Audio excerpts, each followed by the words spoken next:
Welcome back to the channel, Digital Analytics, where we take a look at marketing analytics and e-commerce data to help you make better business decisions that can grow your web-based business. And taking a look at Google Analytics today as we continue on in this series. Remember, if you're just learning about Google Analytics and marketing analytics, you'll find these videos more helpful. Hopefully they help you take a deeper dive into the subject. And today we're going to talk about one of the more confusing reports when I first started learning Google Analytics. And I was reading a lot of the blogs, and you'll watch a lot of the Google instructional videos, and they start talking about dimensions and metrics right away. And until I could really grasp dimensions and metrics, some of it was a little bit on the confusing side. So I wanted to take a look at that data. And starting off with dimensions, this is technically the attributes of your data. In a lot of your Google Analytics reports, you're going to see stuff on the left-hand side, and they're going to be names like New York, Chicago, Los Angeles, or gender, male or female, age-specific dimensions. And these are dimensions. They're basically names and things and how you classify them into buckets. That would be a dimension. And in this example, when you look at it, it's showing the city, which is the dimension, but then the subdimensions are San Francisco and Berlin. Now, when you look ahead to metrics, metrics are the quantitative measurements. And the key differentiator is whenever they're usually referring to metrics in a video or in a blog, it's usually the raw number.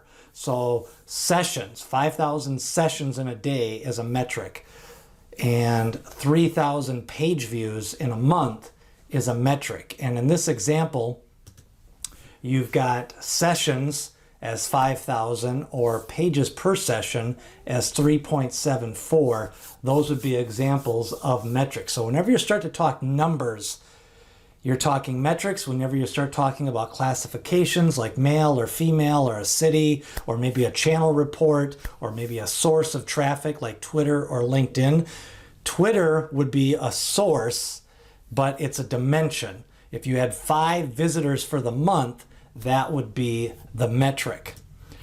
Metrics can be combined, and then sometimes when you're taking a look at a second dimension, and in this example, it shows how you can take a look at your second dimensions. A lot of times you have your first dimension, which might be, in this example, age. Then if you want to break it down by gender by age, then you would take a look at the gender, male and female, and maybe compare across different age groups to see if there was a difference in your either web conversions or maybe the different paths to purchase, or how, if you're getting any new users out of those dimensions. So when you're asking big level questions like, where does my traffic come from? What is the source of my traffic? A lot of times those will be on the left-hand side of your reports.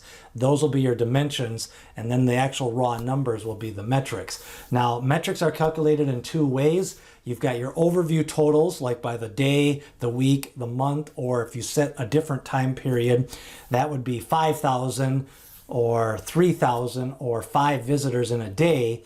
Or they can be associated with a particular qualified dimension.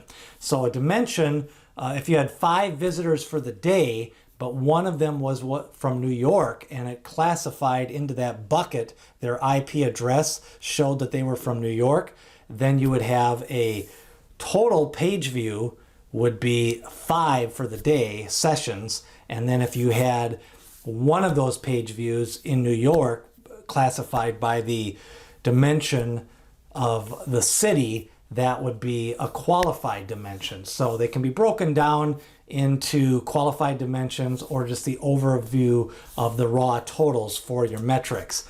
How often do you want to look at your metrics and dimensions? Well, every time you're in Google Analytics, whenever you start looking at reports or adding second dimensions, you're basically looking at dimensions all the time. The raw numbers, again, depending on if it's an e-commerce website or a blog-based website, or if you're trying to bring in leads through some sign-up forms and things like that, you're going to look at these totals at a minimum probably on a weekly basis and then compare over time to see how things are trending.